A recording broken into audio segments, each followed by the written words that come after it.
Nominated. We'll start with oath taking, and the oath is either by Bible, Quran, or the Holy Book of the Hindus, depending on your religion. Which one do you prefer? The Bible. So take the Bible in your right hand, raise it, and recite the oath that the sergeant will show you.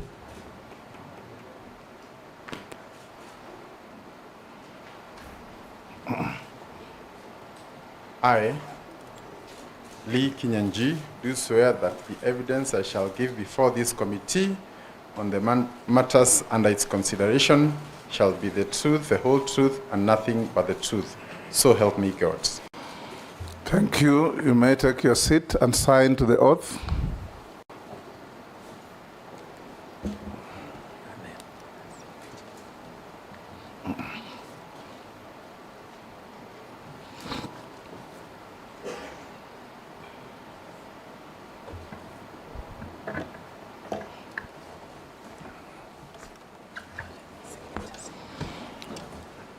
This is a committee on appointments.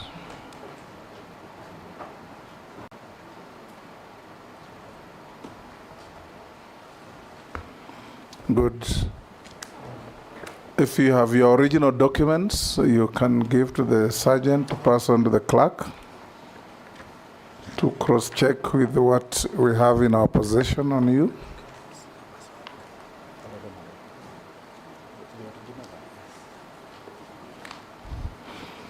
Thank you, Honorable Lee. This is a committee of the National Assembly on appointments. It's chaired by yours truly as Speaker of the National Assembly. I'll invite honorable members to introduce themselves, starting with the Deputy Speaker on my right. I'm Gladys Boss, member for Singishu County and also Deputy Speaker of the National Assembly. Welcome. Kimani Songwa, MP Kikuyu, Leader of Majority. Junaid Mohammed, MP Sona East, Leader of Minority. Kosing David, MP Poko South, this committee. Nelson Koech, Member of Parliament, Belgood constituency. Gikaria David, Nakuru Town is constituency. And Honorable Chairman, I just want to declare my interest on the nominee before the committee. He is from Nakuru County and specifically votes in Nakuru Town, his constituency. So he's my constituent. Again, as you had said earlier, that will not hinder me from any prejudice or favorism. So we will do our work as a committee member. Thank you, Chairman. Naisula Lesuda, MP Samburu West. Robert Mbui, MP Kadhiani, Deputy Leader of the Minority Party. Owen Baya, MP Kilifi North and Deputy Majority Leader. George Gitonga Murugara, Member of Parliament, Tharaka Constituency, Tharaka Nithi. I'm Ferdinand Wanyonyi, Member of Parliament, Kwanza and Trans Nzoia County, member of this committee. Abdul Rahim Daud, MP for North Imenti, Meru County. I'm Mase Mary, MP Teso South, member of this committee. Rehab Mukami, County MP Nyeri, member of this committee. Stephen Mule, MP Matungulu, Machakos County, a member of this committee. Honorable Speaker, I am leading a team of 23 dedicated officers who are serving this committee today. My name is Samuel Njoroge. I'm a clerk to the National Assembly. Thank you. Honorable Kinyanjui, as you are aware, you've been nominated by His Excellency the President and placed before this committee to assess your suitability to hold the office to which you have been nominated. So we will ask you questions, and it will be your duty to answer them as precisely and concisely as you can. Don't engage into any arguments with any member. Even if the question is provocative, just answer the question. Leave the judgment to us. You also address the committee through the chairman of the committee. Don't have personal engagement with members, even if it is Honorable Gikaria who accelerated your departure from your last office. Honorable Speaker, that is that is not true. It's common knowledge.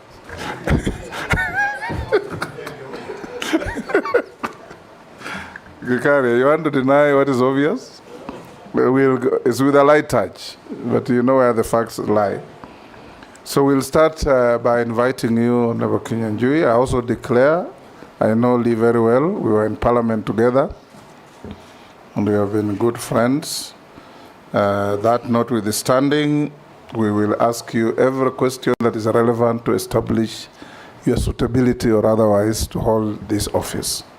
Start by, in 5 minutes or less, telling us your name, your educational background, your professional background, your work experience, any key competences in your life that make you feel and believe you are suitable for the role as Cabinet Secretary in the portfolio to which you have been nominated.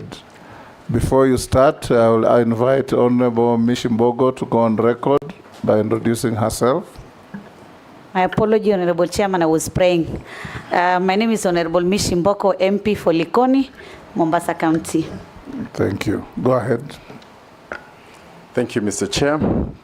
Allow me to take this opportunity first to express my gratitude for the opportunity to serve my country, or to be nominated to serve my country by the President.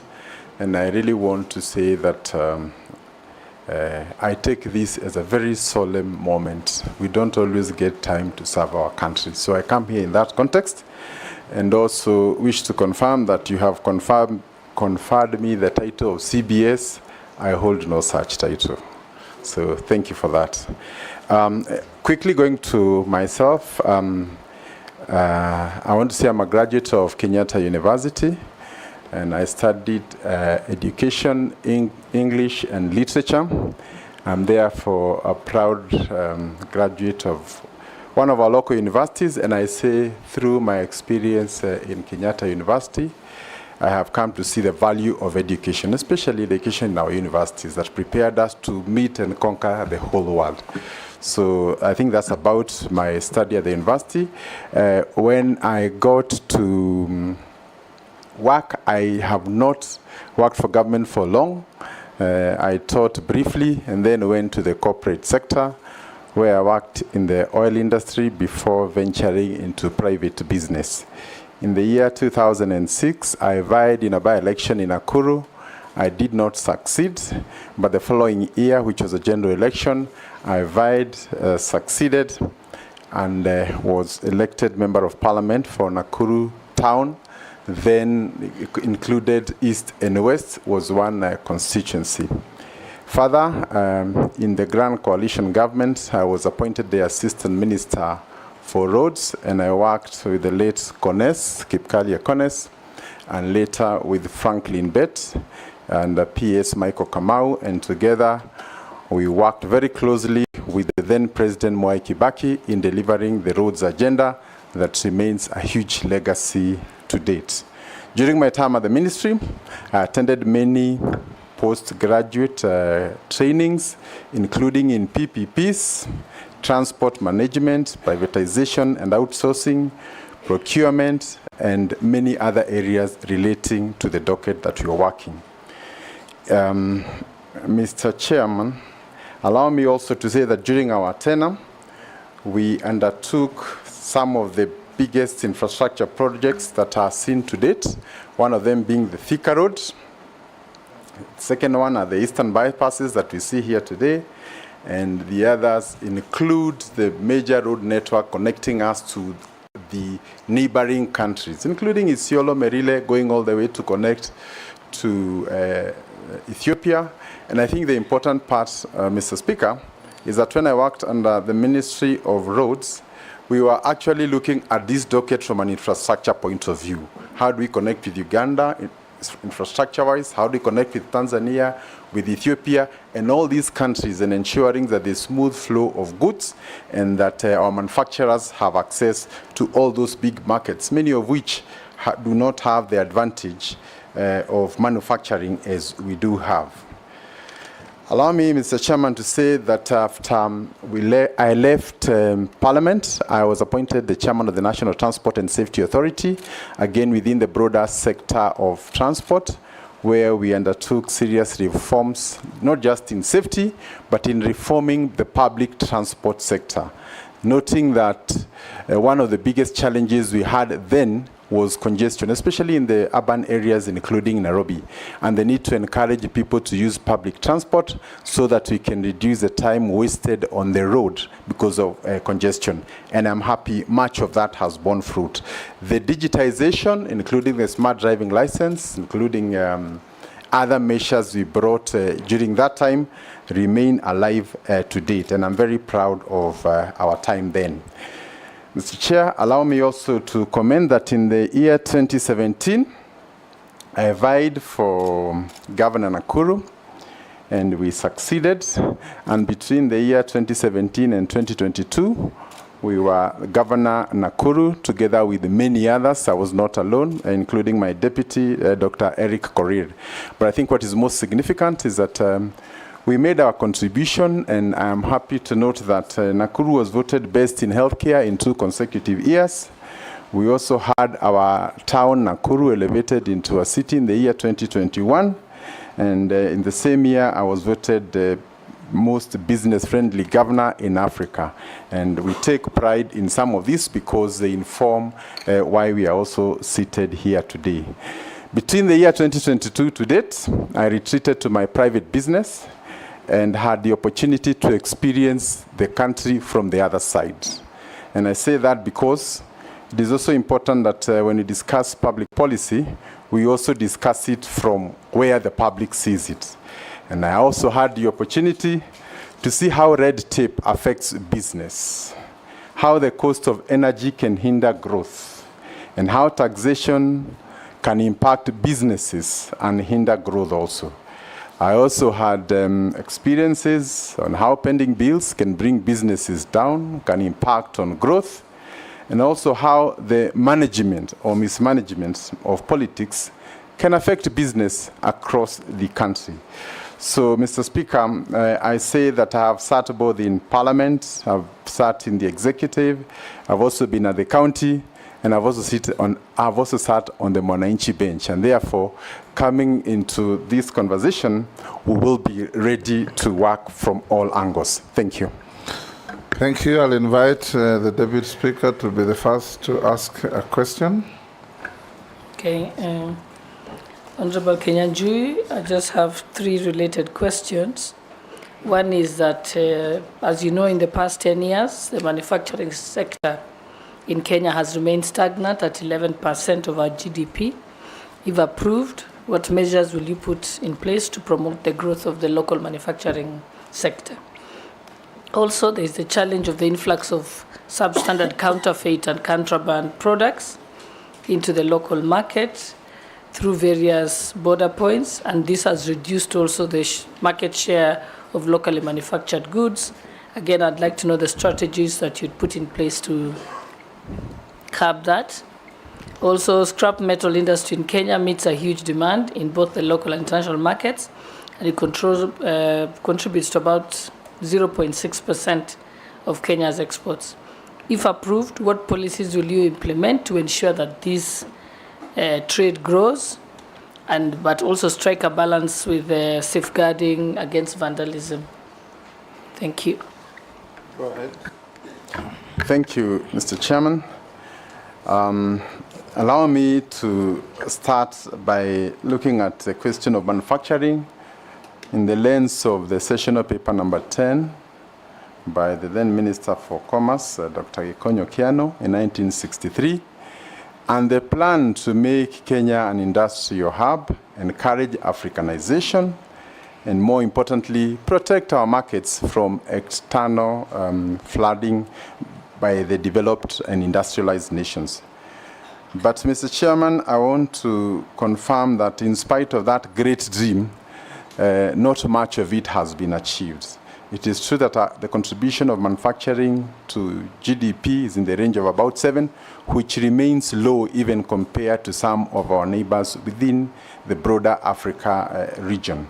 And therefore, Mr. Chairman, it will be important for us as we get into this critical office to look at the foundational causes of why manufacturing has remained low.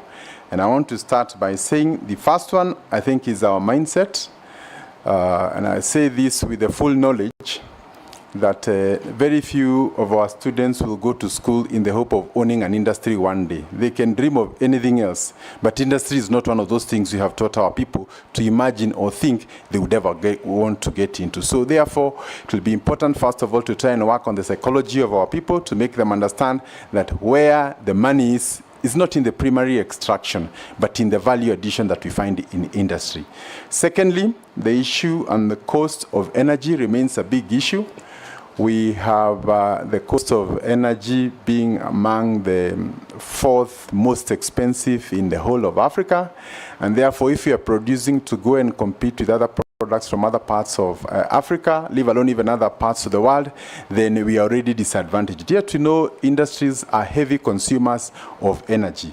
We need to work closely together with the Ministry of Energy to find ways of reducing the costs.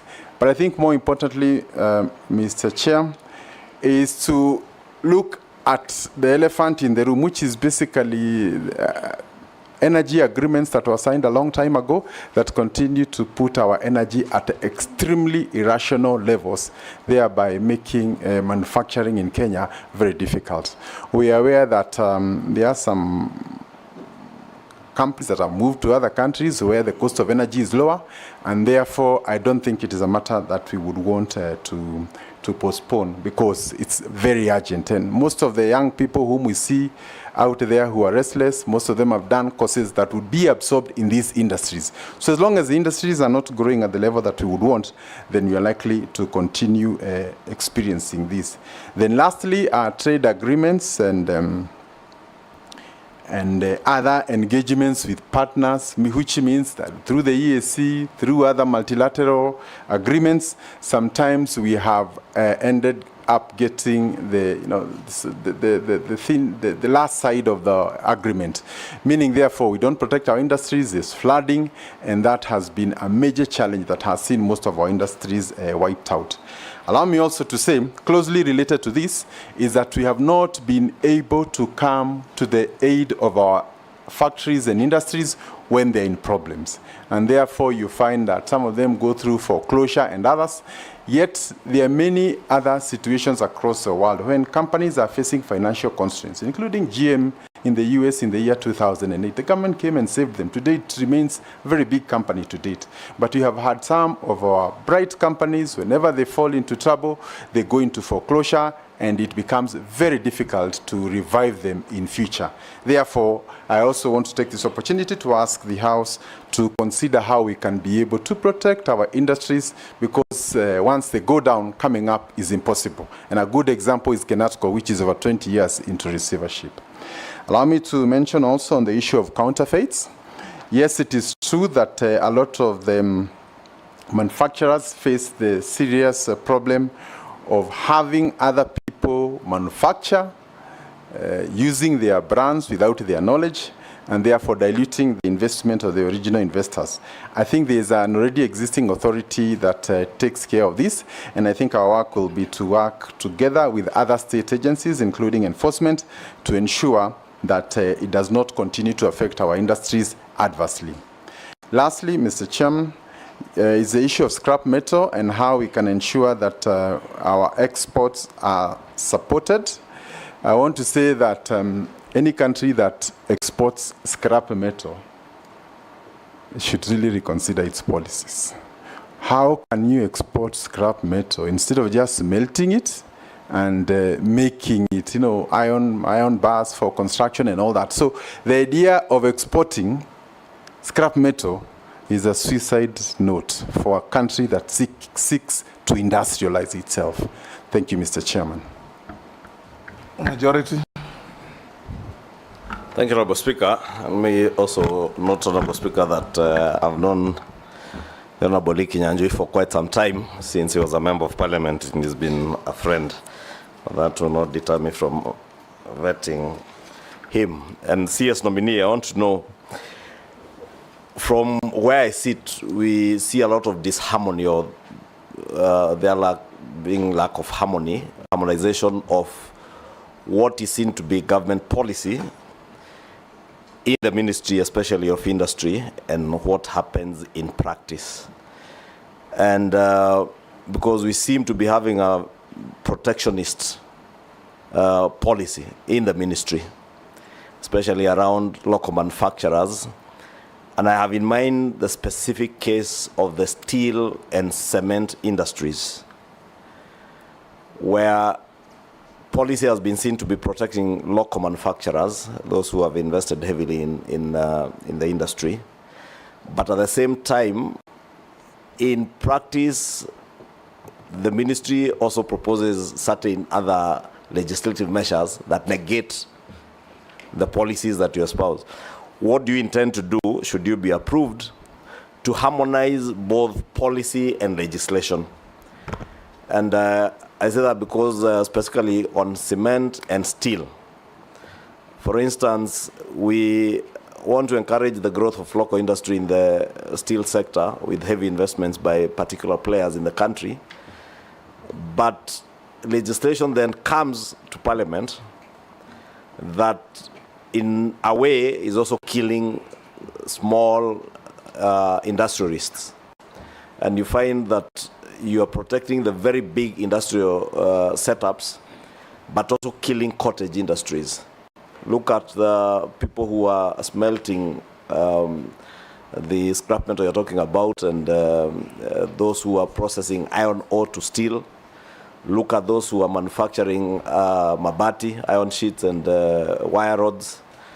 And the legislation around it and what the ministry espouses as government policy. I therefore just want to hear what your views are on a protectionist policy in government of industry vis-a-vis the encouragement of young and nascent cottage industries in the country. Because big industries, yes, create jobs, but also the cottage industries probably create much more jobs than those big, very big mega industries. Just your views on that, CS nominee, and how you will harmonize both policy and legislation. Jeanette, Lee will take several so that you can answer them together. Jeanette, you will skip pausing. Thank you, Chairman. Honorable Chairman, there's something notable about nominees from Nakuru, which I want to bring to the attention of the nominee. We have vetted 3 people from, this is the 3rd person from Nakuru, Honorable Chairman. We are vetting in less than 2 years, or 2 years exactly. And at the moment we vet somebody, and I want the Honorable Lee Kinyanjui to know this, when we finish vetting that person, we approve. Then 1 month down the line, if you ask who is the Minister for ICT, nobody remembered her. I'm telling you. Nobody even remembered whether there was a Minister of ICT. Then the first man who went to land, there was a problem. So, Honorable Kinyanjui, are you going to be part of the same? Was that a fate?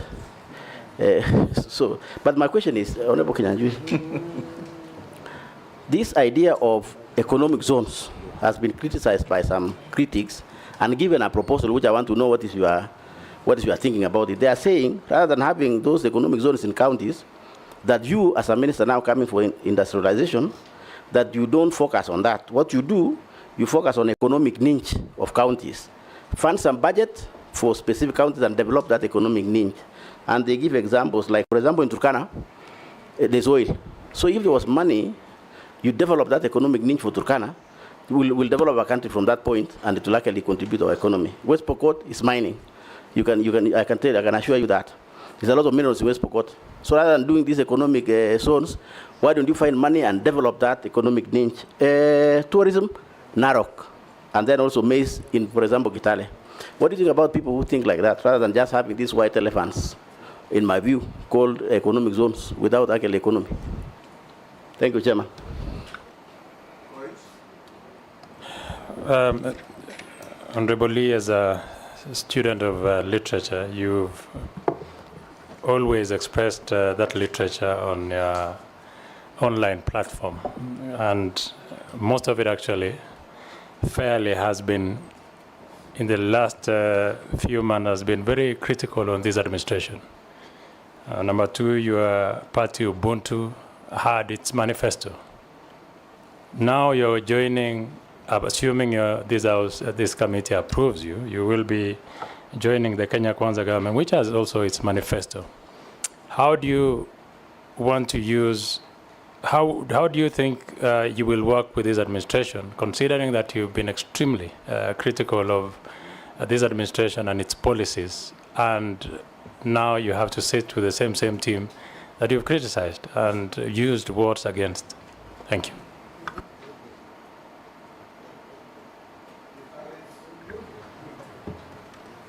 Chairman, I don't have any question. Okay. I just want to assure Posing that the fears of Nakuru now will be sorted. I hope that the positive development... Lee, you can proceed to answer questions.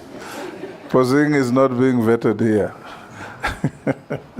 So thank you, Chair. Allow me to start with the Honorable Koech and to say that I have used my knowledge sometimes to be critical of the administration, but I also want to correct. There's a difference between being critical of policies and being critical of a government. If, for example, we say pending bills are affecting businesses, that is not an affront on a government. It is a plea from the business community to try and ease cash flows so that businesses don't fail. If we say taxation beyond a certain point can stifle growth, that is not criticism. It is actually positive criticism, so that if you take it, then everybody is a winner, from the government to the citizens and all that. And I think it's really important for us to also embrace that even when you're in office, including myself, it is not possible that I'm the only one with ideas. There'll be people from out there who will think I can do something better. And the right thing is to give them that avenue. And possibly, if they have better ideas than myself, also to listen to them. And I think, personally, I consider that as my role as a patriotic citizen. Whenever I see something that I think is not right, to raise it, and possibly hope that the policy makers, whether in Parliament or in the executive, can also take it up. With respect to a political party, it is true I have formally resigned from Ubuntu, but my heart is also very connected to the Ubuntu philosophy, which simply talks about I am because you are. And therefore also in government, whatever policies we make must not just be about me, myself, and I. There is a bigger community beyond yourself. And I think really this is what we need to really get out there. When you see poverty out there, is not something we can ignore. And I think the opportunity to work in government also means my thoughts, I will share them to colleagues through Parliament, also to the President, and give the best advice that I consider necessary for the country. The Honorable Kosing, he has said that nominations from Nakuru, I am not aware. I still remember those two gentlemen. I'm not the appointing authority, and therefore would hate to discuss Point them of order. in their absence. Chairman, was it gentlemen? A And a gentleman and a lady. You don't know your citizens in your former jurisdiction. Gentleman and lady. Yes. And I think maybe also what is important is that even when a new person like myself comes, it's not a very good tradition to belittle anybody else who's been there before you. I think acknowledge whatever contribution they've made, whether big or small. Actually, it was just a preamble to a question. Don't belabor that. Answer the well said. The relevant With respect question. to the economic zones, I think every county has a story. If you go to Pokot, you know, I mean, the situation will be very different from Mombasa. If you go to Makueni compared to Nakuru, therefore, to make a generic template for all the counties may not be right. And I think, therefore, some of the considerations we need to make is to look at the economic opportunities existing at every place and ensuring that the the economic zones we are creating are responsive to the needs of that particular place. For example, in the pastoralist areas, the issue of beef and cattle and lamb is really in huge demand, especially in the Middle East. So we don't need to go competing with other places that could do horticulture. So how can we empower areas like Isiolo and some of those places, Kajiado, Samburu, and the other places, so that they become our best practice examples when it comes to bee farming and these other things. So I think it is true that there's a need to rationalize, and I think more importantly also, is to, some of these counties are very close to each other. So sometimes to have sufficient raw materials to run all these economic zones may be a challenge in future. Therefore, the need to rationalize and also ensure that we prepare the public. The issue of it turning out to be white elephant is not particularly new in Kenya, where government invests millions and millions of shillings, and I've seen it even when I was in infrastructure. We are told at a certain point there are very many accidents. We go and budget for a footbridge, and nobody ever uses that footbridge, in spite of all the money being pumped there. So there's a need for us to educate the public, in this case, the investors, so that they know what is coming up, where there are challenges of funding. We can look for linkages with banks, including banks that are funded by government, to ensure that there's a close-knit loop. And I think that should be going on now, so that by the time these special economic zones are complete, then you have uptick. And I also want to say that sometimes you have these special economic zones, they are here, but the investments by the local, the indigenous Kenyans, has remained low. So we want to see locals also take advantage of these existing facilities. And lastly, to also confirm that in the past, we have had some of these allocations to companies or persons who are not serious to take up these opportunities. And therefore, they are purely there for speculation. Maybe it's an area within the allocation team that we must make sure that those who are given the opportunity indeed are ready to hit the road running. Lastly, the majority leader, the Honorable Ishungwa, talked about disharmony in government policy. And I don't think this is a light matter, because on one hand, we've been trying to discourage imports. And I want to give the example of the import duty that had been slapped of about 1.5% on luxurious goods, some of those things that we didn't require. But it was removed. So on one side, we say we are protecting, but when you go to our supermarkets, 80% of the things come from outside, including toothpicks. So that is not consistent with a nation that says they want to industrialize. So I think there's a need both for government, the legislation, and also the national intelligence, because part of this legislation we pass has very serious impact on the nation's economic outlook. We are talking of a balance of payment deficit that is growing by the year. So for us to be able to overcome this, it will be extremely important that we harmonize our approach and ensure that everybody understands the implication of every single policy that we put and what it means to the larger national interest. Thank you. Sorry, Mr. Chairman. Sorry. I forgot to mention on cement, which I think is also a big issue.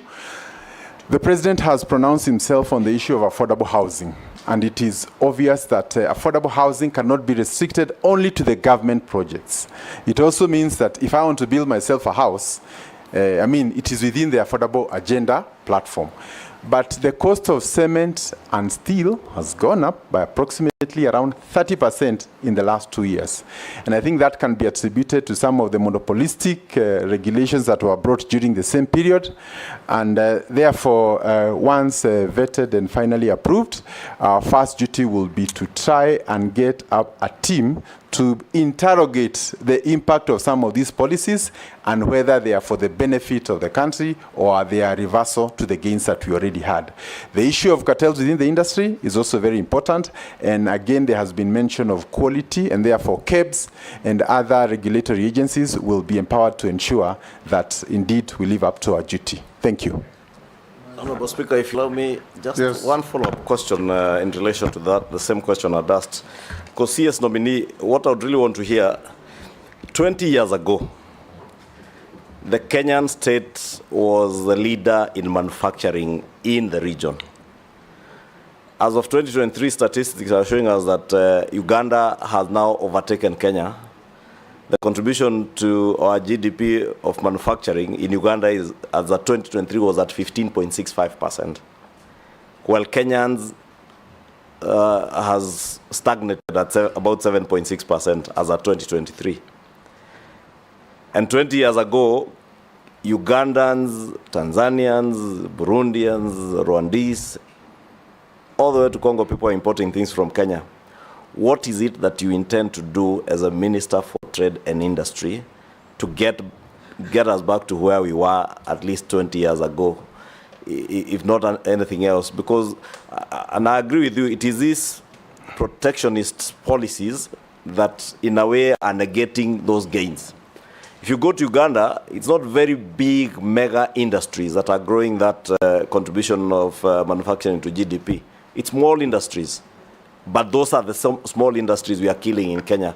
What will you specifically do to ensure that as you harmonize policies and legislation, you also encourage small cottage industries to grow in the country and take us back to that position where we were the leader in the region? Thank you.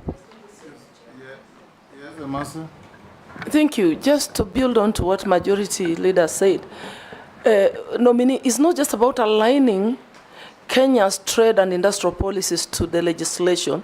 It's also about aligning all that to sustainable development goals, because that is what will guarantee that we continue to industrialize, that these industries continue to thrive and grow and expand. So those specific initiatives or plans or action plans that we intend to undertake, I think that's what we want to hear from you. And maybe to guide you, CS nominee, for instance, we are signatories, and I see you are a consultant with the Africa Continental Free Trade Agreement.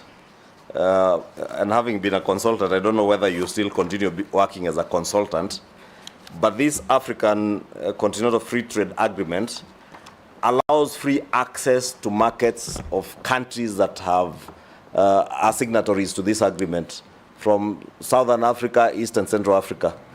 But then again, locally, we are signatories to that agreement, but then we have policies again that are negating the provisions of that agreement in terms of restricting the free entry of raw materials especially. And I have a case in mind of those two industries that I mentioned, clinker in cement and billets, steel billets. Because we pretend to be manufacturing those billets here and producing our own clinker, yet we are importing coal, and therefore probably the inputs that we need for production of that clinker becomes very expensive. And that's how you find that cement, the prices are almost 1.5 times as what they ought to be.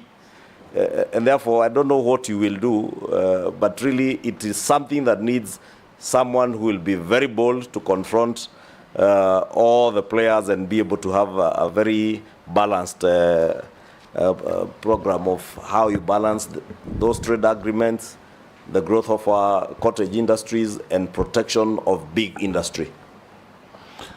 Lee will take the Deputy Speaker. Yes, mine is brief, just as a follow-up question. The cost of clinker has significantly increased because there's been a big excise duty loaded onto imported clinker. So you've alluded to the cost of cement, and that is something that's been done in the last few years. So what are you going to do? Because the only way to bring down the cost of cement is not to load excessive excise duty on imported clinker. Because the clinker, we can't produce all the clinker in Kenya. I think 85% of the cement component is clinker. What are you going to do about it? Because that's the biggest challenge facing the building industry, and that's squarely in the hands of your ministry that you're nominated for. Thank you, Daud. Thank you, Mr. Speaker. Mr. Speaker, to the nominee, he's been a former governor of Nakuru, and myself, I'm the patron for street families in Meru for the last 20 years. can the nominee confirm during his tenure as the governor for Nakuru, he picked up all the street families, street boys and girls, put them in a truck and went and threw them in a forest? That's an allegation which he would need to confirm. Secondly, I would want to ask the nominee, because he's going to, the manufacturing sector has remained stagnant for many years. It contributes 11% of the GDP. What measures would you take to promote the local manufacturing industry, because they are the backbone of this of country, in the sense that they can contribute more than what they have. The last one is domestic investors in the recent past have not given prominence as opposed to foreign investors, because foreign investors come, they get many incentives, tax incentives and other incentives, which are not available to our domestic investors. If you do get approved, how are you going to assist our domestic investors gain a foothold, because they do not have a foothold in this trade in the country? Thank you, Chair. Can you answer those? Thank you, Chair. I wish to start with the Honorable Majority as Leader. Chairman, not Chair. Thank you. With respect I'm sitting on a chair, but I'm the chairman. It's been long. I stand corrected. Go ahead. I wanted to respond the issue of the contribution of industry to GDP has declined. But the truth also is that from independence to date, our economy has diversified. There are many things that were not there. For example, Kenya is among the top in geothermal in the world. Actually, in Africa, we are a case study. Sometimes when you're looking at industries, we don't see that as an industry. If you look at the flower export business, that's a whole industry unto itself. We are probably the fourth and the best in the whole of Africa. So sometimes when you're defining industry, we are defining it from the way we knew it then. But industry is very dynamic. Even the M-Pesa platform, it in itself is a whole industry, financial industry, that has completely reconfigured our economy. So I think as we move forward, and the banking industry, Kenya is not just an economy to itself. I mean, all these regional countries look up to Kenya. So I think sometimes when we say that our contribution has gone lower, it sometimes is taken to mean like we are stagnating. It is not entirely true. Actually, we are diversifying. The members are talking about the prism of manufacturing. Yeah. Yes. Yeah, and I'm also calling upon us to see manufacturing in the broader context. Yeah, actually, I would like to comment about the manufacturing, and I want to echo what the Emir has said. Personally, I was doing manufacturing in industry area. I was doing manufacturing of vehicles, and we had to close down.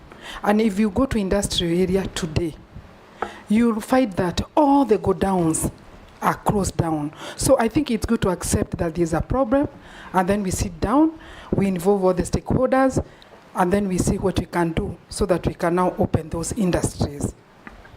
Go on. That's a personal testimony. Thank you, and I appreciate. Yes. So I think the point is, do we have a problem with the growth of industry? I said where we started in the year 1963 and the session of paper, and where we ought to be today, there is a clear challenge. The issue is how we can unlock that challenge. One of them, I said, was the cost of energy.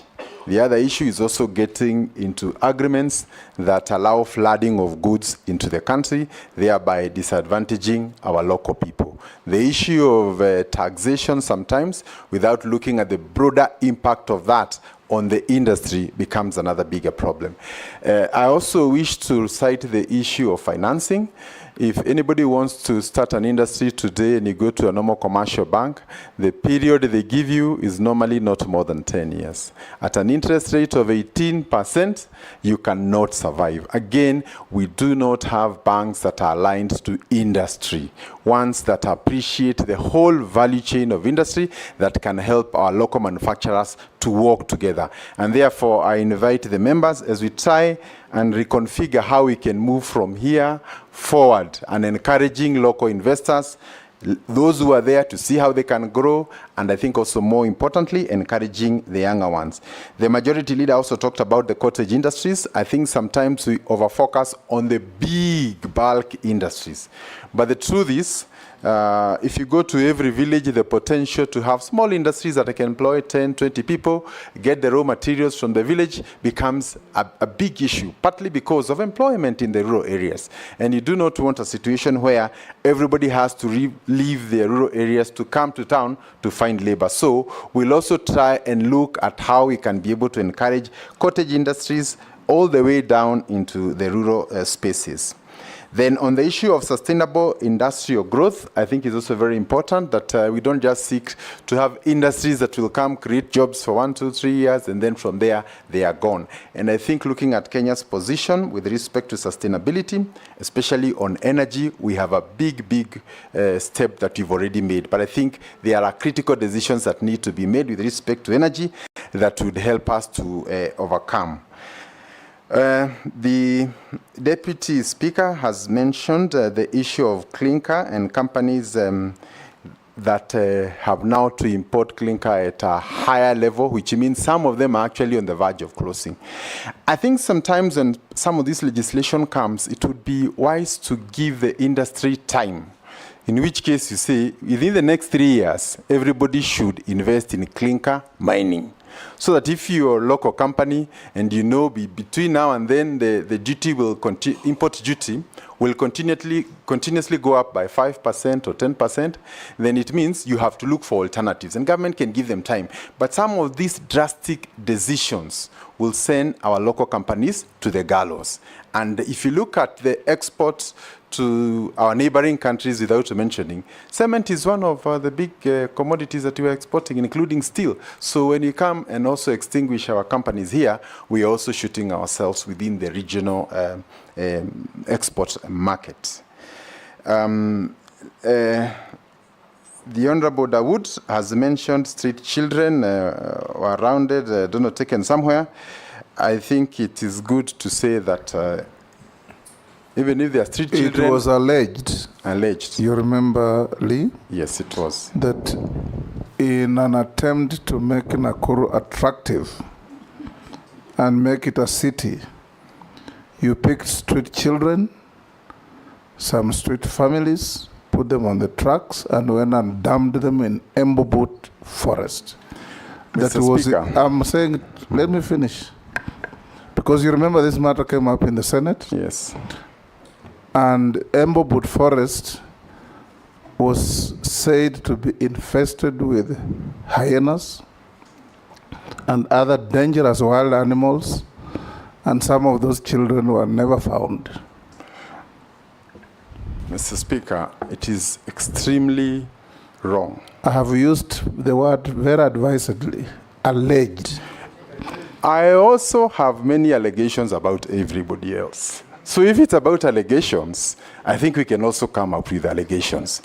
But I advise you not to lose your cool. Just answer questions. It's about my integrity. The way they are asked. We also have allegations, if it's about allegations. Just answer questions the way they're asked. That's what Dawood asked. And I was making it clear to you because you remember this matter was in the House of Senate for quite some time. So go ahead and answer. If it is not true, even no is an answer. Even me, I said alleged. I didn't say he has done it. If you lose your cool, you will be unable to answer the next questions. I have faced worse situations, but I just wanted to say I have my conscience, right? I can never do that.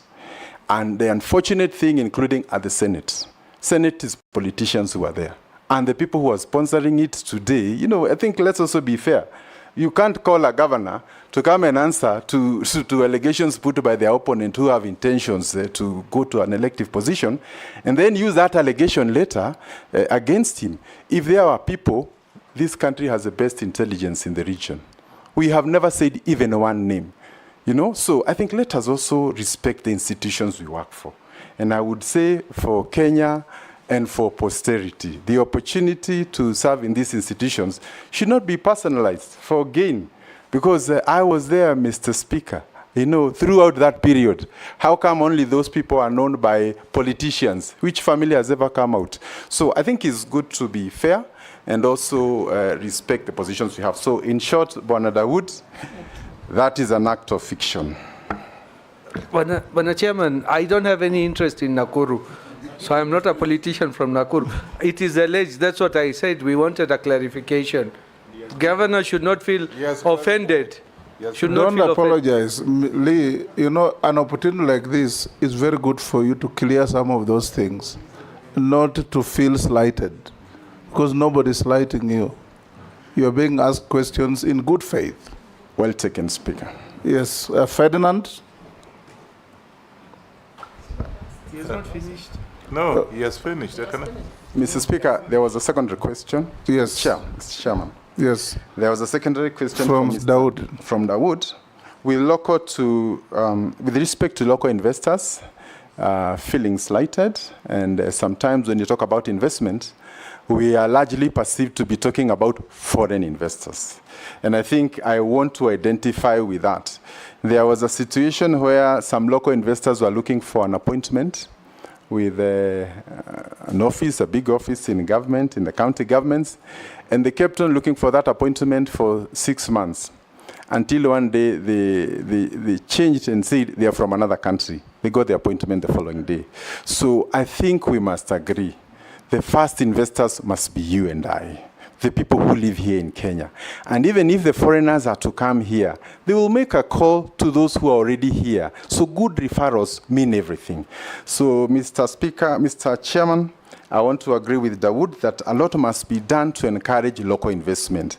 And maybe while still on the issue of local investment, allow me to say that there's a marked difference between the attitude of Kenyans about Kenya and the attitude of foreigners about Kenya. And I think this speaks a lot to what he's saying.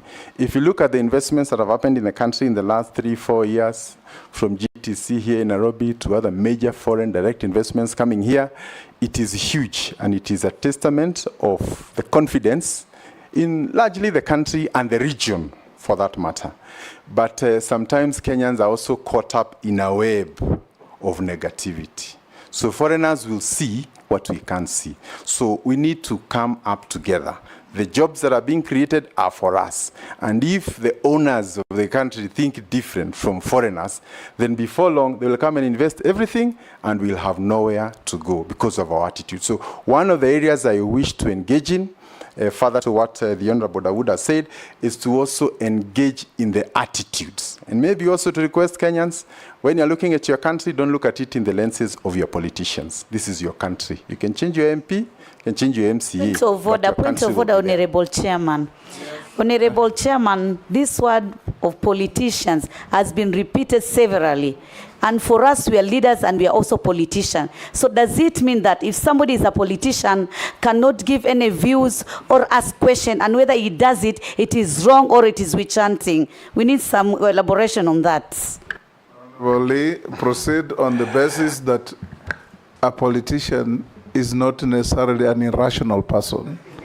Irrational people are found everywhere, even out, and you are a politician too. Yeah.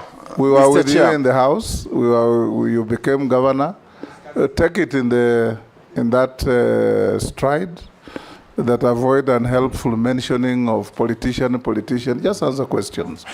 Mr. Chairman, maybe I can withdraw the term politician, but I meant that, Kenya, if everybody out there sees the good of Kenya and the best of Kenya, let me not allow myself, if somebody has a different view, to change me. I think that's all I'm trying to say. And this is our country. Ferdinand? Yeah, I'm enjoying the presentation. Now, then give it to Morgara so that you continue enjoying. No. Let me get to specifically what I want him to answer. I think this challenge facing our Kenya's export. Sometimes back, and I was a regional sales and marketing manager of those 13 countries. you would go to Middle East and had milk from Kenya. Today you go to Middle East, there's no milk at all. From Kenya, you'd rather have it, you find it from Uganda and other places. Secondly, there was also a program where you had this Pachuma, stock keeping, the animals were being kept at Pachuma grounds for export, trade, for export to Middle East, and I think to islands like Seychelles, Mauritius, and even Madagascar. I don't know what programs you're going to have to revive this, because it's a part of the trade that we had in the region. And I can tell you there was a lot of eagerness, because I went around to those places, in importing, or rather exportation of livestock from Kenya. And Pachuma ground is still, in the coast is still actually there. And if you work to the Minister of Agriculture, you do a lot of exportation from there. What programs would you have? What would you do to be able to revive this? Thank you. George Murugara, you'll pass. Owen Bayer. A quick question, Honorable Speaker, to the nominee. There is information that many factories or manufacturers are leaving the country. Okay, a lot of information now is that. Why do you think they are leaving the country? And what would be your plan to retain them in the country so that we can increase opportunities for young people, create more jobs, and also increase our GDP? The second one, KEBS, Kenya Bureau of Standards, is squarely in trade. There's also another organization called Anti-Counterfeit Authority also there. Why do we have issues of products that come into the country, still counterfeit, still fakes, and still substandard goods that are denting Kenya's image? Thank you. Yes, Robert. Yeah, thank you, Mr. Speaker. I agree with some of my colleagues, or a number of my colleagues, that many companies have closed down and moved their manufacturing out of the country. And I'm happy because I've heard you, enumerate some of the reasons why. One of them, which I want to add, is obviously the harsh business environment caused by the harsh taxation regime, and sometimes even the unpredictability of our tax policy. Maybe those are some of the things you'd like to look at. But I want to go to that issue you've just been talking about of a politician. You are a politician, so are we, all of us here. And politicians many times focus on the next election. I'm aware you are governor of Nakuru, and you didn't complete the 2 terms.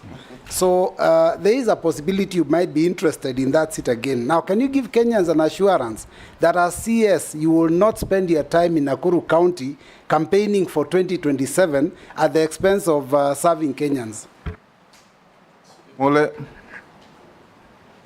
Thank you, Mr. Speaker. To the nominee, Honorable Lee, Kenya recently ratified the EU-Kenya Economic Partnership Agreement, which seeks to create and enhance market access to Kenyans' exports to European Union.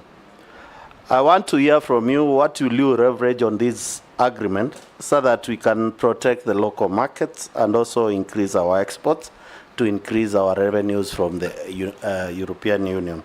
Secondly, Mr. Speaker, Kenya is also in bilateral agreements with major partners like US, whereby the United States, through AGOA, is coming to collapse, actually to be precise, September this year.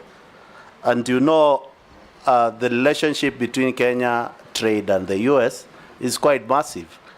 As the minister, if approved to come to this space, what will you tell Kenyans on their face who have been benefiting from business between US and Kenya, and what should we expect from it? Lastly, but not least, Mr. Speaker, is a question from public, whereby when you are the governor for Nakuru, we had the tragedy of Solai Dam. And it really exposed, and we lost Kenyans on that. And a report was done, and a criminal negligence on duty by officers in Nakuru County was placed on them, as you are the governor there. What measures did you do? What response can you tell Kenyans, are you going to be responsible with our trade and it gets to the same strategies in this country? It is unfortunate, but what measures did you take to make sure that people were brought to book, and at least the county government, did they compensate those people? Thank you, Mr. Speaker. Mukami, we'll take some more. Thank you, Honorable Speaker. Honorable Speaker, I would like to ask our nominee the strategies he's intending to employ to boost the businesses of small-scale traders. Honorable Speaker, if you go to Kirinyaga Road, Nyamakima, majority of the small traders have closed down. I would really like to hear from him what he's going to do so that we can bring those young people back to their businesses. The other question, in your view, what are the challenges that negatively affect the growth of exports, and what should be done to improve the visibility of Kenyan export in international market? Thank you. Yes, Lee, you can answer those. Thank you, Chairman. Allow me to start with the last question by the Honorable Member of Parliament for Nyeri. The issue of small-scale business people, I think, is a huge concern, both in Nyamakema and across all our urban areas. And I think, as I mentioned there earlier, the issue of cash squeeze, where a lot of suppliers have not been paid by government, affects the cash in circulation. And because most of them sell consumables or those things you buy on the go, then it means when people do not have money, then that affects. So one of the areas I hope to be working together with the cabinet and the cabinet together with the CS for finance is to be the champion for paying all suppliers in government. If that money was to hit the accounts of the suppliers, there will be an immediate party in all these places we are talking about. People who are about to face foreclosure will be saved. So, and when the money is in circulation, there's more trade, there's more tax, everybody benefits. So I think we need to agree that, again, the other issue is for banks, because it is very lucrative to put their money in treasury bills and treasury bonds. They don't want to lend to the small people. So again, there's no money in circulation. So let's agree that the small business people are suffering from the cash squeeze that is currently there. And everything must be done, even also by this House, to help us unlock that challenge so that we can give hope. On the issue of funding, I would strongly recommend that we need to find a sustainable way of funding our small businesses, although it is also not right to call them small. People tend to live up to the titles they are given. So I think we need to find a better way of calling them, because it's like confining them to the smallness in which they are. But in short, government must come up with a way, or even if it means the commercial banks must set aside a certain percentage of their money for a certain category of industries and so on, that can help us avail cash flow to the businesses. And the Honourable Member has also asked about growth of export and the hindrance. I think our first biggest export is tea, and I think we've been doing fairly well in spite of the current challenges. But more importantly, also in the area of horticulture and flowers.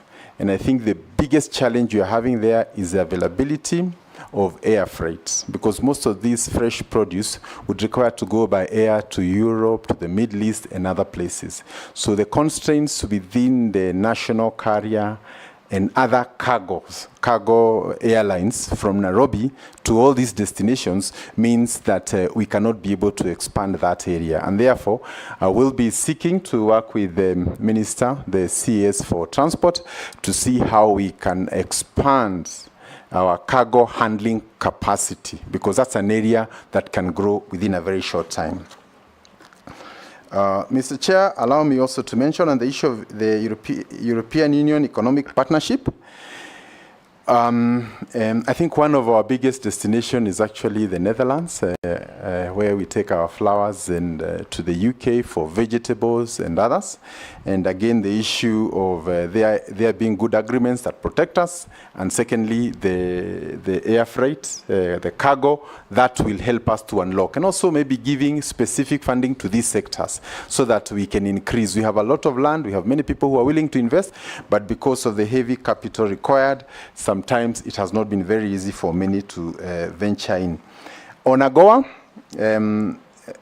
we are at the final end of the AGOA agreement, and once it collapses, many of the industries, including the textile industries, that heavily rely on the AGOA would be at risk. We are hoping to be able to conclude once there's a change of government, but there's talk of an extension of 1 year as we negotiate the next agreement.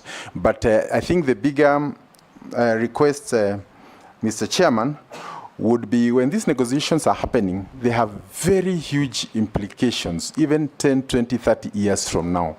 Maybe our teams need to be the best sharpshooters you could ever think of, because those small little commas mean a lot. And when a small country like Kenya is negotiating with the US, which is of 1,000 times its economy, we need to also be careful, because if we open all the doors, our industries are all going to shut. So I think there's a need to have a very strategic team to ensure that these negotiations are done and that national interests prevail at all stages. There was also the question of the Solai Dam and whether there was criminal negligence. Allow me, Mr. Chair, to say that indeed there was a tragedy in Nakuru. That was barely 2 months after I got into office. I got into office around, I don't remember whether it's 2 months, but it was a very short period of time. There's nothing much I would have done. I had barely settled, and this tragedy now comes. But out of that tragedy, a lot we have learned, including a disaster mitigation strategy for the county. Nakuru is home to much of the export we are talking about. So there are very many dams all over Nakuru. And whenever it rains, and maybe there's excess rain, the issue of monitoring of water levels and also warning signals, early warning signals to families down would be there. The issue of insurance also is important, so that whenever there is a financial loss, we can also help those families. But Mr. Speaker, Mr. Chairman, allow me to say also this matter went to court, and they settled out of court on their own volition between the victims and the owner, and for now they are happily working together, and the farm employs over 1,000 people. Without that farm, that whole community would not survive. So they have a good working engagement, but the safety precautions must be upheld at all times. Was the dam reconstructed? Yes, it was reconstructed, Mr. Chairman, under the supervision of NEMA and other regulatory agencies, both from the county and the national government. Mr. Speaker, if you allow me, just a follow-up question on what is said, that we are doing very well on export, especially tea. We want to hear him as if he's approved as a trade minister. There's been challenging of our export for tea lying in the port of Mombasa. What probably, if you have any recollection or you have been briefed, you'll do better and different than what has been done to make sure that the tea farmers in this country cannot continue waiting for their tea to be sold to get the benefit of the sale without any further delay, please. Thank you, Mr. Chairman. I wish to say that I do not have the full information regarding the current state of you the actually stock. said tea exports are good, but there are challenges. Yes. Yes. So it is our best export for now, but it is experiencing challenges. But I want to confirm that our best run crop in Kenya is actually tea. The farmers can deliver their tea, go home, get their money at the end of the month, and get a bonus. So the challenge we are having right now, I think, will be sorted, and I want to say that will be my first agenda. But beyond that, even though Kenya is a key producer of tea, if you go to the Western world and say you want Kenyan tea, you won't find it anywhere. So it is blended and lost in the world flavors. Yet it is the best. So that which we are best for, nobody can go to the capitals of the world and say, I want Kenyan tea. So again, it's a challenge to us. I mean, today it is possible for me to open a shop in New York, another person to open in Amsterdam. We create this network so that we don't over-rely on the auction in Mombasa. Over-reliance on only one source of selling will create challenges in future. So we need to look for multiple options of selling, including direct sales in UAE and many other places. Thank you, Mr. Chair. No, allow. You have not answered about milk export to Middle East. Oh, you are silly. Yeah. Mr. Chairman, we have talked about, the Honorable Robert talked about companies closing and what we need to do. I think we've already mentioned the issue of cost of energy, but the President, His Excellency President William Ruto has already initiated a process to try and understand on a case by case these companies that may be going out, what is the issue? Is it something we can be able to solve? And I want to assure this House that as soon as I get the opportunity, I will sit, and even if it means looking for some of them, those who have not completely exited, to see how we can reverse that. But I'm also troubled because it is also true, in recent years, we've had local companies that have also closed, including Mobius, our vehicle manufacturer that would have given us pride and nationalism as we venture out there. So I want to assure this committee, I've already sent word to that company because Kenyans hold this very dear to themselves, and we would want to see some of those things as much as possible, how we can be able to work with them. The unpredictable taxation and policies by government. Again, there is a thinking that every year we have a finance bill, it changes excise duty on something, import duty on another. Yet, this is a company that just came to set in Kenya, has a lifespan of about 10 years before you can return your money, but you cannot do your projections on profitability because it depends on factors way beyond yourself.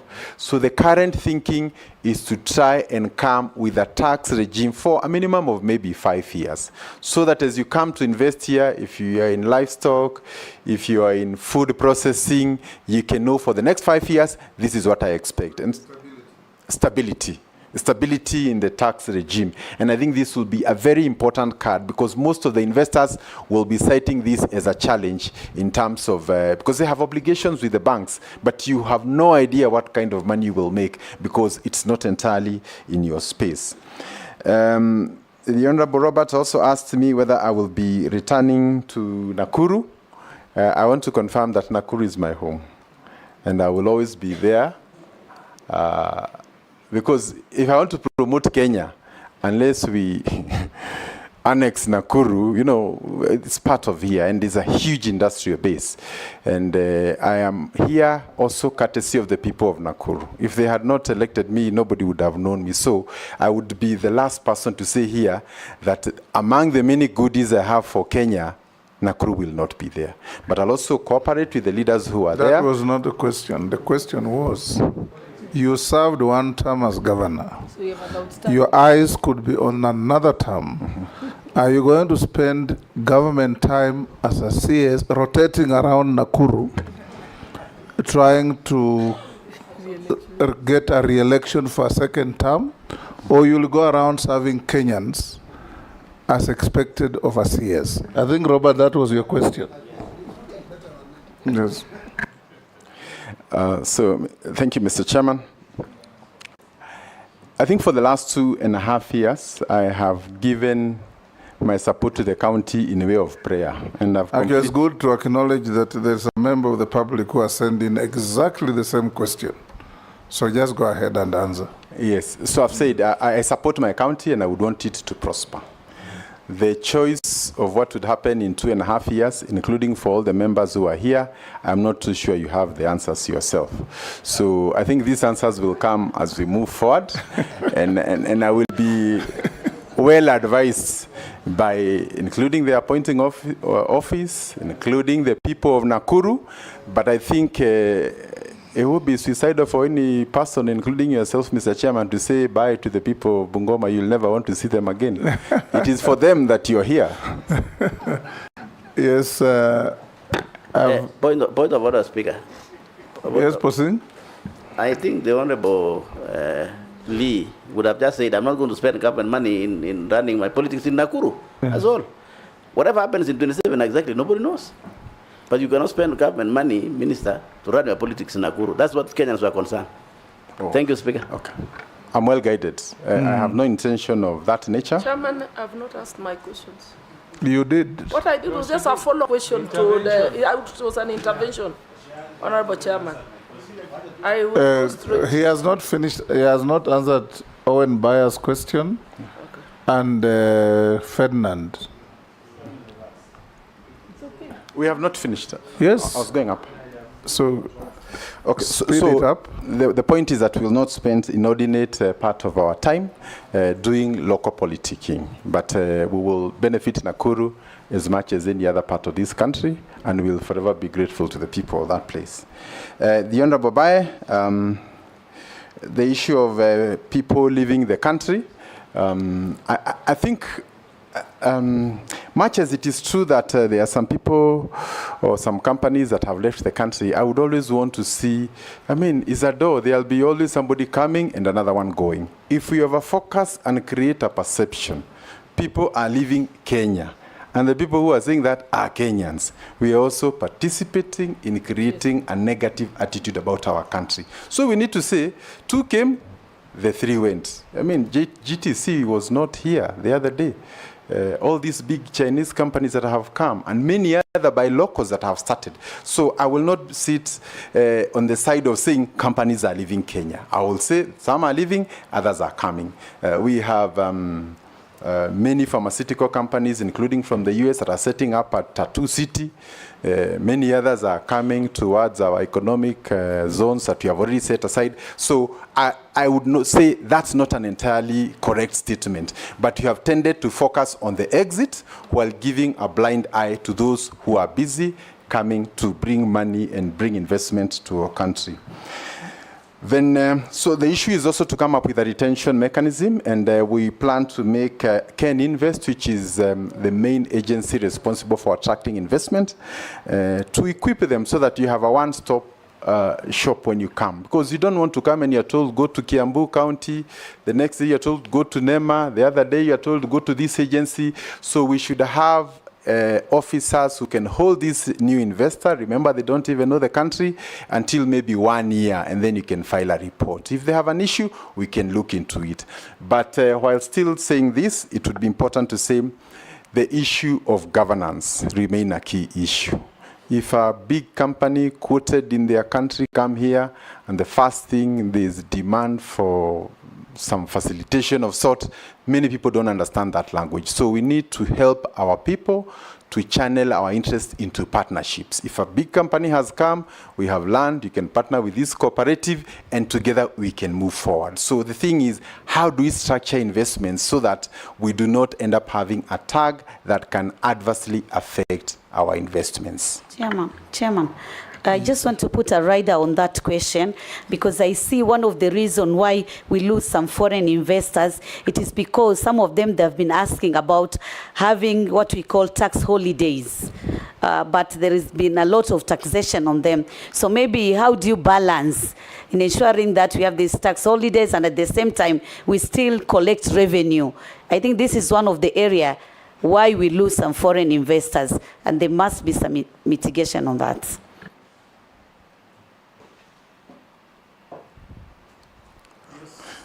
Thank you, Mr. Chairman. So while getting to that, there was the issue of KEBS and counterfeit.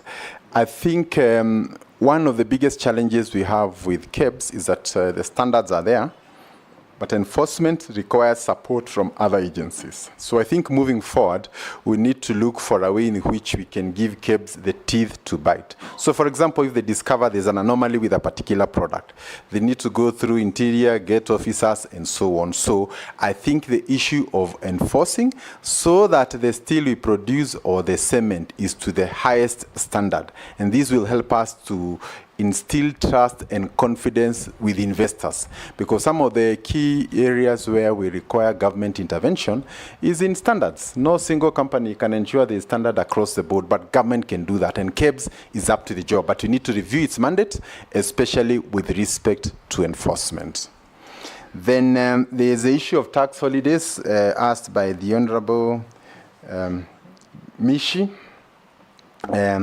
It is true that there are companies that come and do not strictly fit within our special economic zones or export processing zone, and I think some of these things can be looked on a case by case. But I think we also need to look at what would they otherwise be getting in other countries vis-a-vis what we are giving them, and ensure that at all times we are competitive. And I think one of the most important things is to learn how some of the major economies in the world operate. They have big companies, say if you talk of Korea and the Samsung, and the Samsung has over 500,000 employees, but has another over 200 companies that rely on it. These 200 are actually SMEs. So also if you're able to empower some of the mid-level, they will also come along with the small companies, and together we can move forward. And I think these are conversations we should have. And closely related to that, especially for foreign investment, is that there's always been an old debate. Even as you bring foreigners, you need to direct them which sectors to go.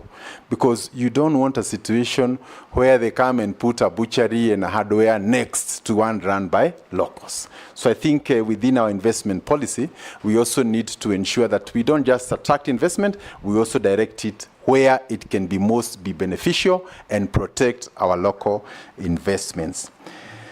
Then, Speaker, may I ask a question? Honorable Lee, one of the issues, you've talked about various strategies, but I've not heard you say anything about incentives to foreign investors, like giving them the land, giving them tax breaks. If you could just elaborate on that. Through Chair, may I the have chair, your permission now? I think also in the trade, in the Ministry of Trade, we have Members, you are canvassed. now just shooting questions without going through the chair. That's not our modus operandi, but go ahead, Mukami. Yeah, what I wanted to tell the nominee, in the trade, in the Ministry of Trade, we have canvassed. Yes. Those are the ones who are supposed to guide whoever is coming to invest in this country. But I was also thinking in future, we may think about the foreign investors who are coming here in this country. They must we cooperate them with locals to avoid whatever they are earning in this country. You know, like Chinese, they We have a here. law on local content, don't we? Yeah. Yes. Okay. It's just enforcement. Okay, you enforce that. Yes. Mary, ask your question. Thank you, One Chairman. question. No, Chair, I had not asked. Allow me, I'll not go to the preamble. I'll go straight, I have three. Chair, number one, we talked about dependency on imports, the substandard, the counterfeit, name them, that are impacting negatively on the local industries. My question is, we may even impose taxes to discourage importation of those substandard goods. We may even do whatever it takes. But what are you going to do as the minister if you nominee, you are approved to promote local content and encourage use of locally produced goods? Because if you do not change the mindset, then even if we do all that, that may be in vain. Secondly, with the high rate of unemployment, what programs for skills development are you going to support? Although I know that will cut across other sectors, education, labor, and what have you. Because why are we producing graduates for opportunities that do not exist? If we do not need psychologists as a country, why are we continue to produce them?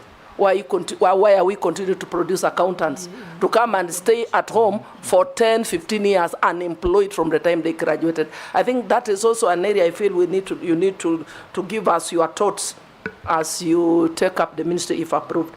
And the last one is, for Kenya to achieve significant industrialization by the year 2030, and you've already alluded to this, we need to address the challenges in the manufacturing sector. High cost of production, deficits in infrastructural, infrastructure within the sector. And case among them is the sugarcane industry in the Western region. Those are some of the challenges that have been bedeviling that sector. So if we approve you, what are you going to do to address these challenges across? Thank you. Last, Naisula. Thank you, Chairman. Listening to the nominee, and even from his preamble, he seems to have thought about the challenges that are there that hinder manufacturing. You talked about high cost of electricity, taxation, and all. What are some, because when you speak here, we think tomorrow we're taking off if you get nominated and approved.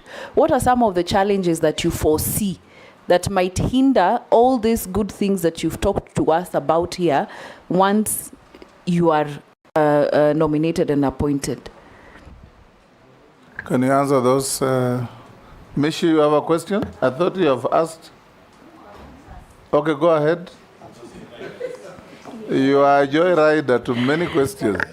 No, thank you. You know that was somebody else's question, but I was just putting a rider on that. So go ahead. It was not my ask question. Your own now, yeah, thank you, Honorable Chairman. Honorable Chairman, I understand the nominee was once the governor of Nakuru County, and during that time you facilitated the setup of the Bahati Industrial Park, which focused on leather and textile industry.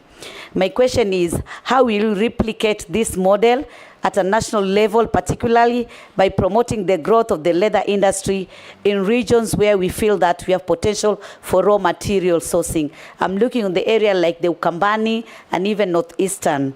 My last question, you also successfully attracted investment in the Nakuru Special Economic Zone.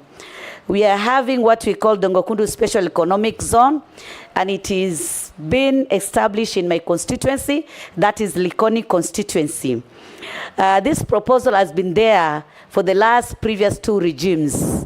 To date, we are just hearing Dongokundu Special Economic Zone, but little has been achieved. What are your plans to ensure that we actualize this dream? And maybe, do you know the status of this project?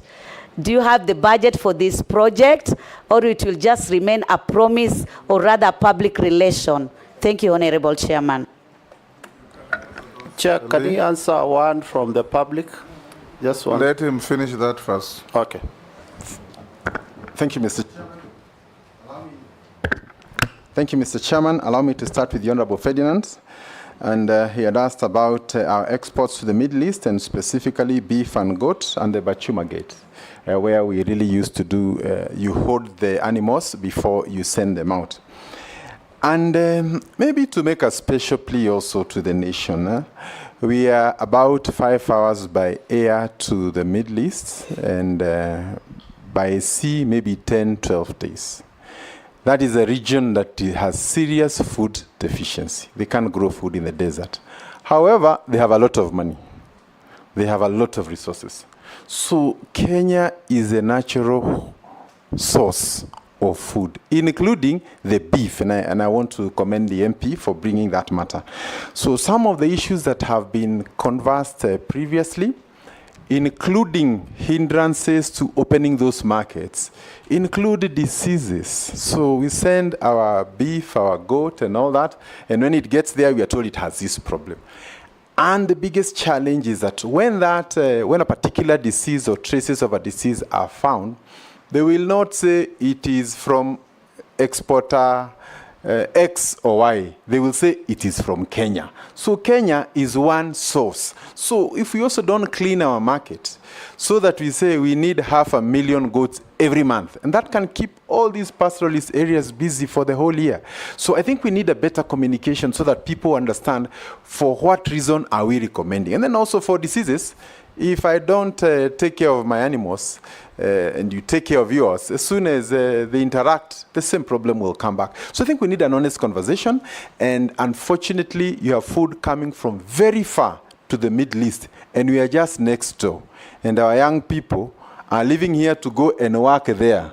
as house girls and other jobs. Yet they can work at home, stay in the comfort of a family, and be able to earn a good living. So I think there is a bit of need to change those dynamics. The Honorable Ferdinand, I also wish to inform you that the President, together with the whole team from the ministry, is currently in the UAE for signing of a trade agreement. And these are some of the issues we'll be looking into. And I want to call upon members of parliament and the country at large to align ourselves now to the market. In fact, we are getting to a situation where the country has secured more markets than we can supply. You know, so if we can't supply those markets, the bigger question will be, should we be looking for more markets or go back mashambani and create the products that we need? And I think this is really where we are. Even avocado and many of the other products, the issue is now being able to create that value chain, the logistics for export, and getting our young people to benefit from that. And closely related to that, the issue of engaging our young people. Excuse me. I just want to inform the nominee, Pachuma was a holding ground. Yes. That's what it is. So treatment, what have you, then after that, we'll export the animals, live animals, which are actually healthy. Isn't that what he said? Yeah. It's a quarantine. It's a quarantine area to drench diseases, then export. Yeah. But They're not allowed to export. Do you want to continue exporting live animals, or you do value addition here and export the beef, so that you make good the hides, make good the hoofs, the bones, the horns, which are also products for trade? Mr. Chairman, I want to confirm that if now the conversation is whether it is alive or dead, then that's a good conversation. But first, we have a deficit in the number of animals that we can be able to provide for the market. Then now we go to the next level where we slaughter. But again, it's good to say in some markets, they prefer it alive. And as long as they are able to pay the price that compensates for all the sub-components, I think we will try and go on a case-by-case depending on the market. But my submission is that the world has a food deficit, especially those who are close to us. We have the benefit of very good young working population, educated, ready to do everything. In fact, some of the creativity we have seen in the social space, if it was converted to selling beef, to selling Masai Mara, to selling our tourism, to doing the next big movie about Lion King, this country would change. So we just need to reconfigure ourselves, but you have all that it takes for us to progress.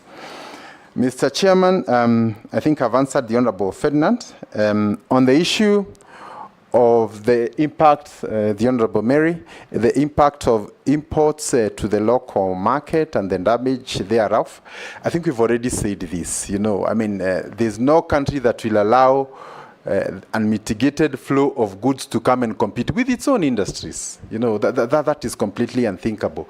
And it is for that reason we have requested that for any legislation that touches on taxation, both reducing imports or increasing our exports, there should be a broader conversation and ensuring that our national strategic interests are actually taken into account.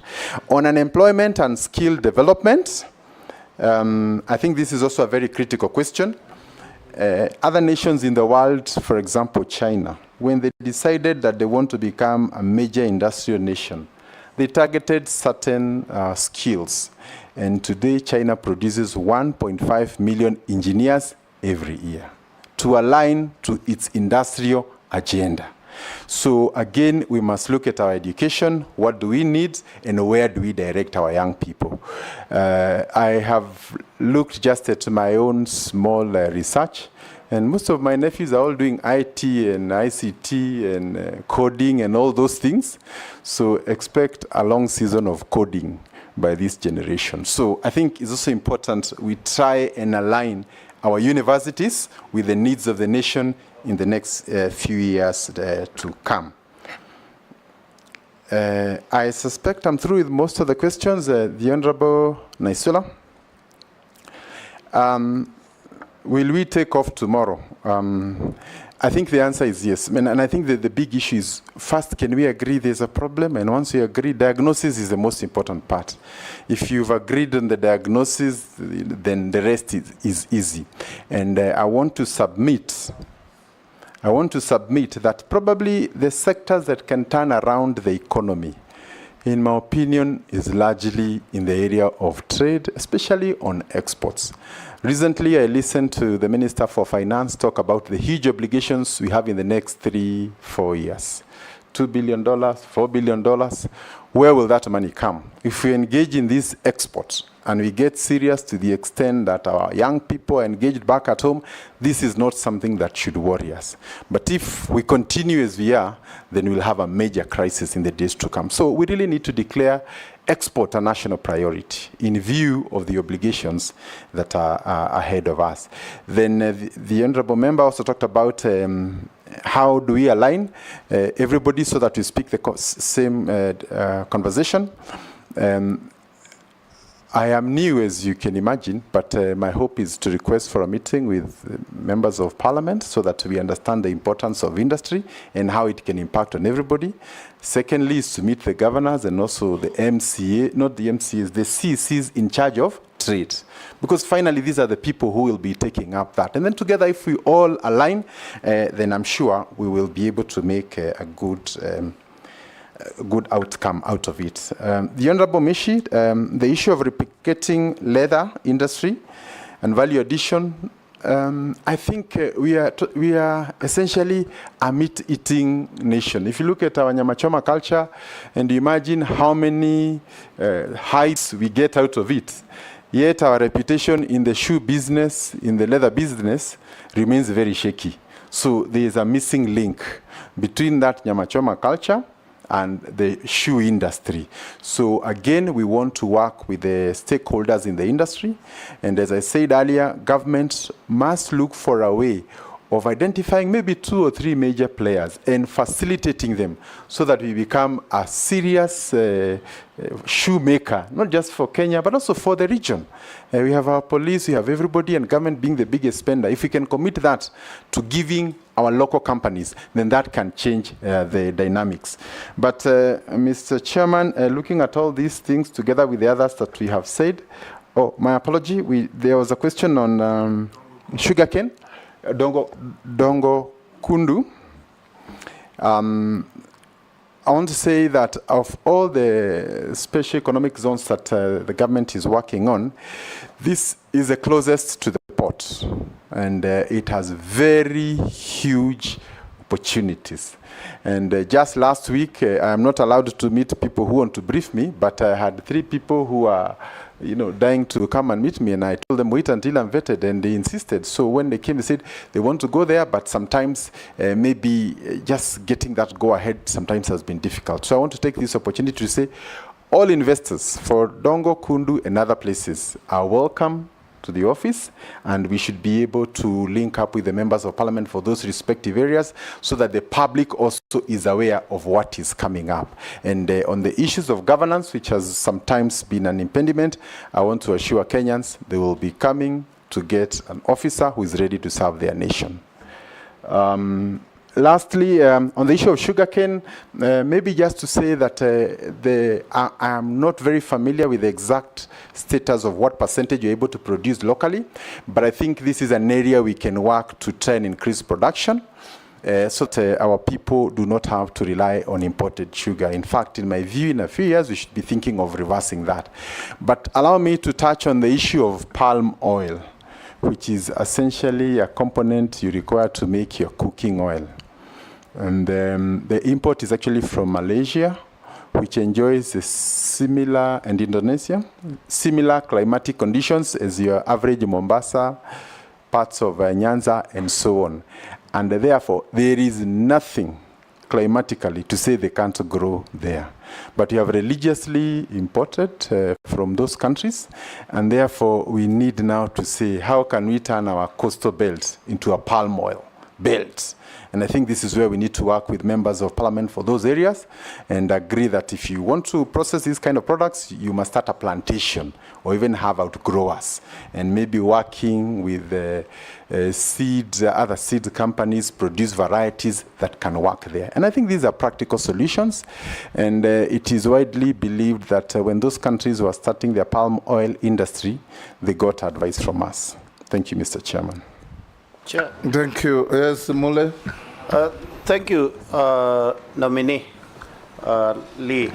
There's a question being posed to you by the public that Kenya is one of the countries whereby is suffering what is being called capital export or capital flight, or money generated locally and end up in different. Why? Because of contractors and because of businessmen who are not of Kenyan origin. So the public is asking, as a minister if approved for investment, trade and industry, what are you going to do to reverse this norm? Because it has really impacted our economy badly for the last several years, whereby people come and do business, get paid using taxpayers' money. Are you asking a question on behalf of the public? Yes. Or Yes. you are making a speech? No, I'm asking on behalf of the public. Okay. Yeah, and I stated very clearly. Okay. So the public want to know, what are you going to do as the Minister for Trade Investment to make sure that we stop this capital export, please? Thank you. Can I ask, on behalf of the public, just one question? Yes, very one. short. Okay. Thank you, Honorable Speaker. Honorable Speaker, to the nominee, you know the history of retail business in this country. We had Uchumi, it collapsed. We had Nakumatt, it collapsed. We had Tuskys, went the same way. ShopRite came into this country shortly and left. Now we have Naivas and Carrefour. What are you going to do to stabilize the retail business in this country so that we do not continue, one, lose all our Kenyan local grown retailers and attract others, but also ensure that the stability. There are other smaller ones that are coming up. What are you going to do when given the opportunity to ensure the stability and they grow and they actually take over the Kenyan market? Thank you.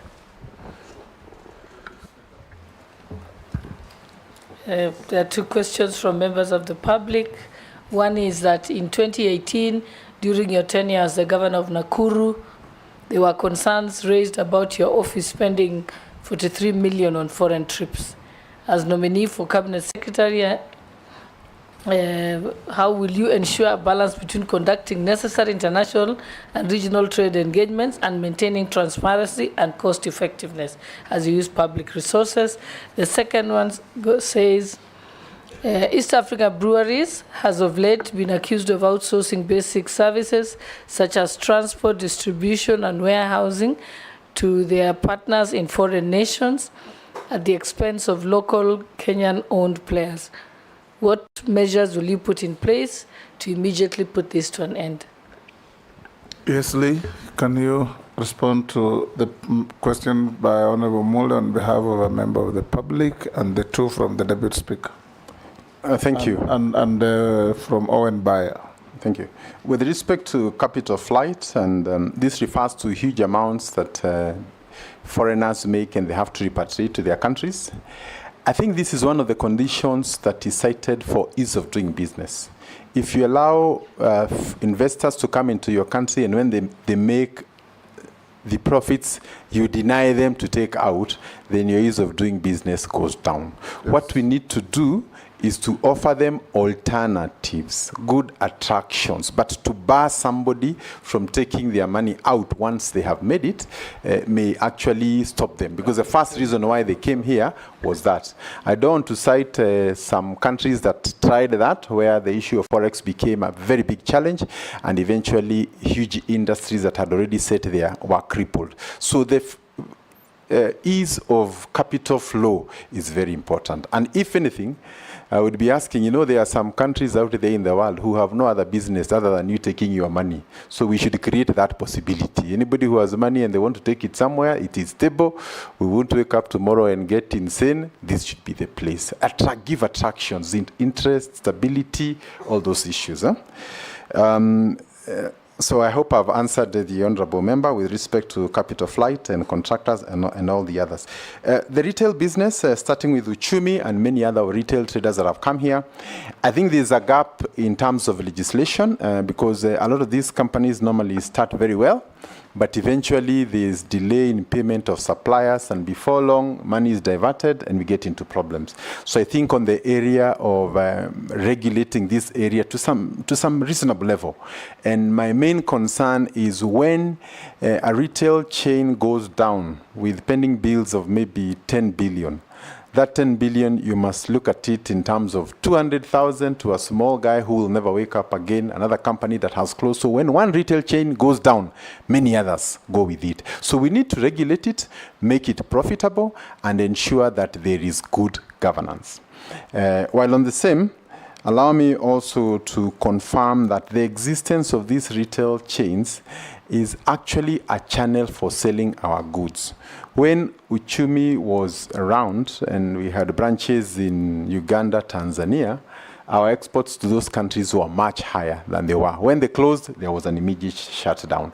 So it is important to get your brand, because it helps you to be your last connection to the consumers. And as you probably know, if a supermarket chain has origins in a different country, there will be a bias on the kind of goods you find on their shelves. So if you had our Uchumi or any other in Addis Ababa and all those places, then it would mean we have a channel to send our goods. And it's very difficult for a farmer from Naivasha to take his half a pickup all the way to Dar es Salaam. But if there's a drop-off point here in Nairobi where everybody can bring and they're sure they'll be paid in another week or two, then we would change the kind of optics that we have. Then there's a mention of 43 million in foreign trip. I don't recall which year it was, but I would kindly request that a comparison is made with other counties. I suspect this is the lowest ever spent by a governor of a county of Nakuru's magnitude. I took over when it was 300, 400. So I think this should be a compliment. And I want to say in my last 2 years, I only went for 2 trips. And one of them was actually paid by the development partners. So I take that. On EABL outsourcing to outsiders, again, the Honorable Chairman has said there is a law on local content. However, the enforcement is our weakest point. So if indeed, for example, the SGR, we enforced that local content, we would be able to point some 20 billionaires in this city. But because it is there, then you have foreigners who come, register locally, so they say it is a local company, so they beat the system. So we need to find ways in which, if government is investing in a 20 billion project, let there be an Onyango and a Kamau who have emerged out of that. And because we know they will still invest in their rural areas and places around, Kenyans will benefit from that. So there's a need to look at the local content aspect and how it can benefit. And I think this also goes to talk about EABL. I have no evidence as to whether it's happening or not, but just responding to that, together with all the other corporates in Kenya. Just from a member of the public. Yeah, yes. from a member of the public. Yes. We're saying it's good corporate responsibility. If we outsource everything out there and our young people are out here baying for our blood, we are not doing justice to our nation. So I think maybe we should find a way of companies doing returns, saying within this quarter or within this financial year, we are able to work with these companies and we can be able to verify. How this can be done, I am sure legislation can be worked around it. Thank you. Excellent.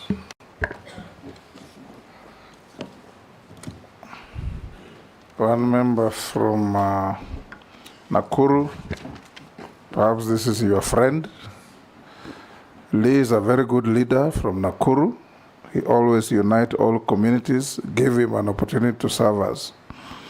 That must be one of your supporters from Nakuru. My enemies think the same.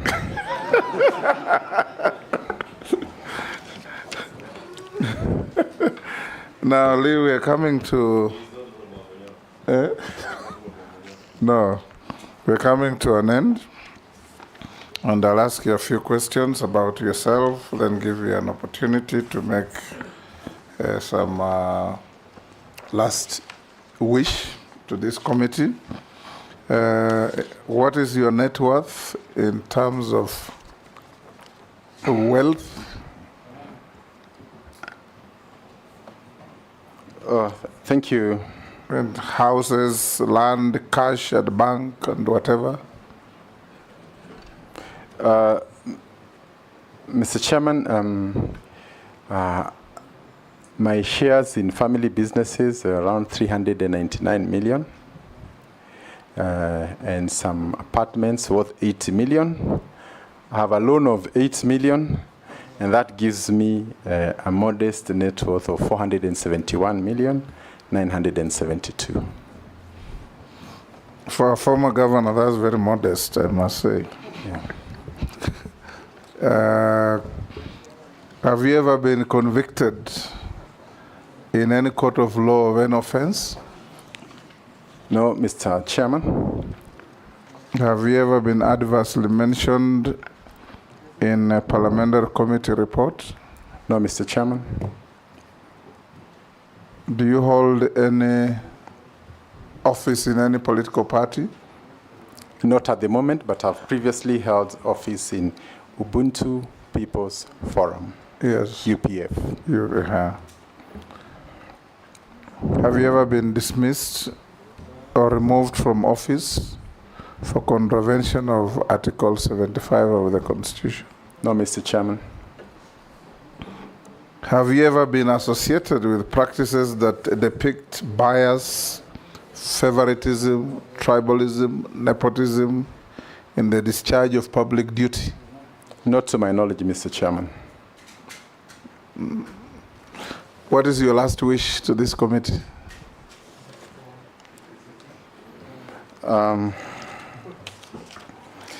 So, Mr. Chairman, first is to thank this committee and also the President for the honor of serving the nation, and to assure Kenyans that I will put my very best.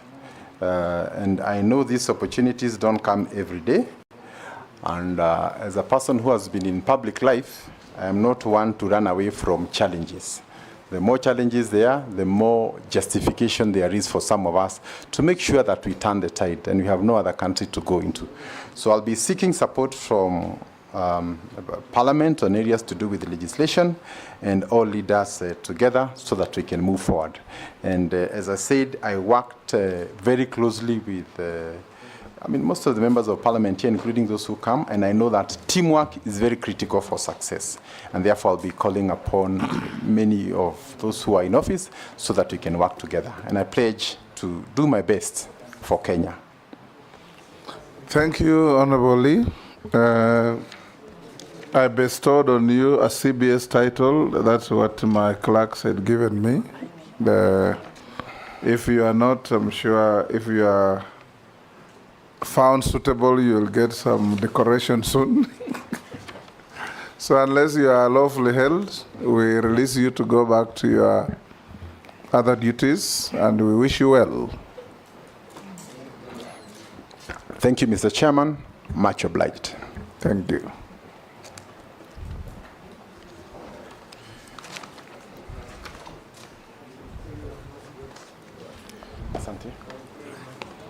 And Lee, when you have time, read a book called How to Lose an Interview. To lose? How to Lose an Interview. It includes losing temper. On both sides. Thank you. Yeah. Asante. Kwaheri.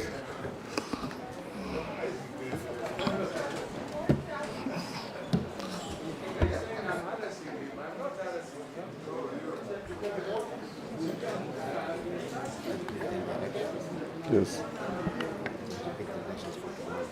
Yes. Honorable members, this brings to an end our engagement with the three nominees. I want to take this opportunity to thank all members including our staff, for taking time off your break to come and discharge this national duty. We know we are on our long recess, but you took time out to come and discharge this duty, which, in my estimation, you have discharged very honorably and respectfully.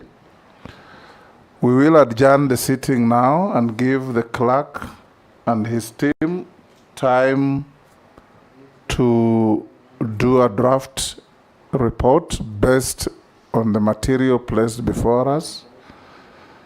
The conclusions remain your purview, remain your jurisdiction. So I'll invite you tomorrow to be in this chamber at exactly 3 p.m. tomorrow, so that we look at the report and make our conclusions, whereafter we wait for the special sitting the next day. So let's have a good evening. Tomorrow's meeting will not... For our friends from the Fourth Estate, tomorrow's meeting is a closed meeting, the 3 o'clock meeting. So we will advise you to wait for the product in the chamber on Thursday. Thank you, honorable members. Have a good evening and enjoy having a Happy New Year.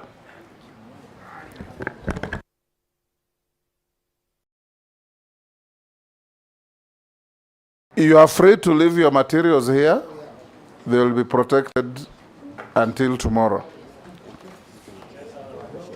Yes. This two you carry.